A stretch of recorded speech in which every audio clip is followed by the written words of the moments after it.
ओम शांति। आज 25/6/2025 की ईश्वरीय महावाक्य है।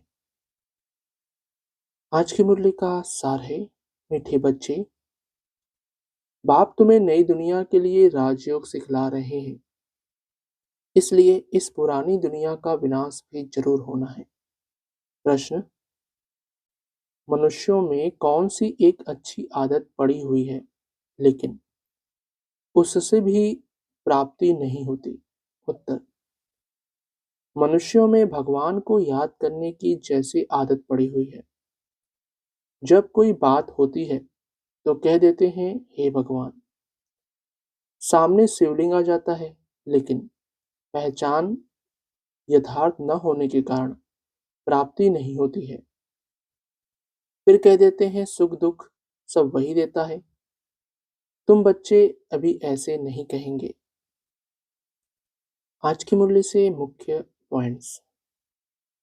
बाबा कहते, तुम्हारी बुद्धि में है कि अब हम ब्राह्मण वर्ण के हैं। ब्राह्मणों को ही बाप ज्ञान सुनाते हैं। ब्राह्मण फिर सबको सुनाते हैं। गायन भी है कि भगवान ने आकर स्वर्ग की स्थापना की थी, राजयोग सिखाया था। अगला, अपना सब कुछ एक्सचेंज करना है, इसमें बुद्धि का काम है।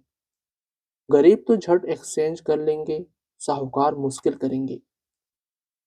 जब तक कि पूरी रीति ज्ञान न उठाएं, इतनी हिम्मत नहीं रहती।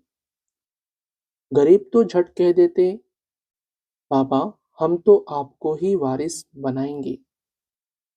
अगला, बाप तुम बच्चों को कर्मों की गति पर समझाते हैं। रावण राज में तुम्हारे सब कर्म विकर्म ही हो जाते हैं। सतयुग और त्रेता में रावण ही नहीं, इसलिए वहां कोई कर्म विकर्म नहीं होता है। यहाँ जो अच्छे कर्म करते हैं उनका अल्पकाल के लिए सुख मिलता है। अगला, बाप भी कहते हैं, मैं वानप्रस्थ में आया हूँ। यह भी वानप्रस्थी, मैं भी वानप्रस्थी, यह सब मेरे बच्चे भी वानप्रस्थी हैं। बाप टीचर गुरु तीनों ही इकट्ठे हैं। बाप टीचर भी बनते हैं, फिर गुरु बन साथ ले जाते हैं। अगला, बाबा कहते, माया का धर्म है तुम्हारे योग को तोड़ना। योग में ही माया विघ्न डालती है, भूल जाते हो। माया के तूफान बहुत आते हैं, यह भी ड्रामा में नूंद है। सबसे आगे तो यह है, तो इनको सब अनुभव होते हैं।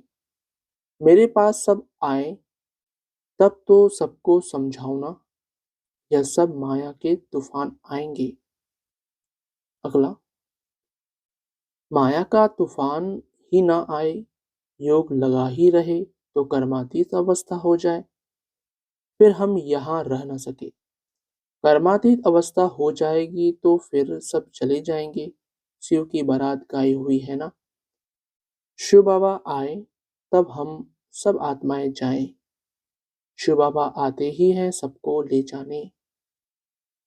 धारणा के लिए मुख्य सार। पहला, शिव बाबा को अपना वारिस बनाकर सब कुछ एक्सचेंज कर देना है।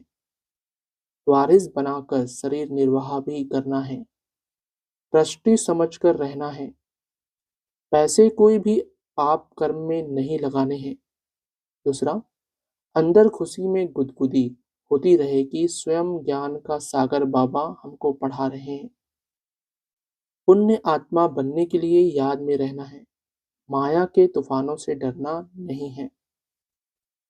आज का वरदान। सत्यता के आधार पर एक बाप को प्रत्यक्ष करने वाले निर्भय अथॉरिटी स्वरूप भव।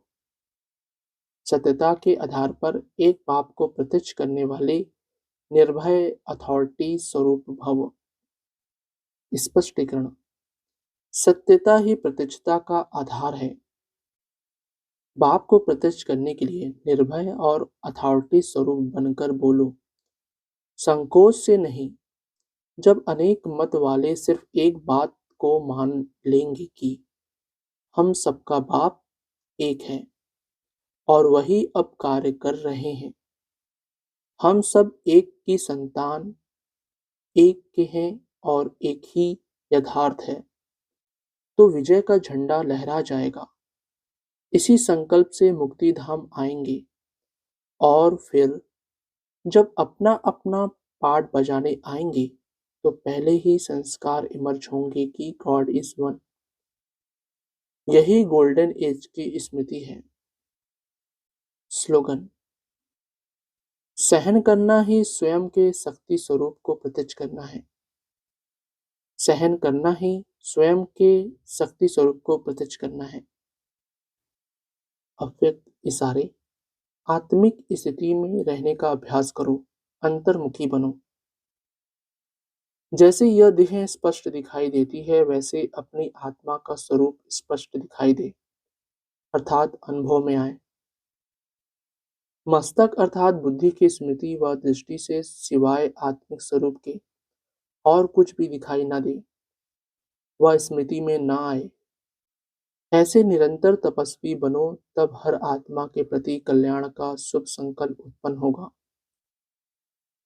भल कोई अपने संस्कार स्वभाव के वश आपके पुरुषार्थ में परीक्षा के निमित्त बना हुआ हो, उसके प्रति भी सदा कल्याण का संकल्प उत्पन्न हो। अच्छा, ओम शांति मीठे बाप दादा।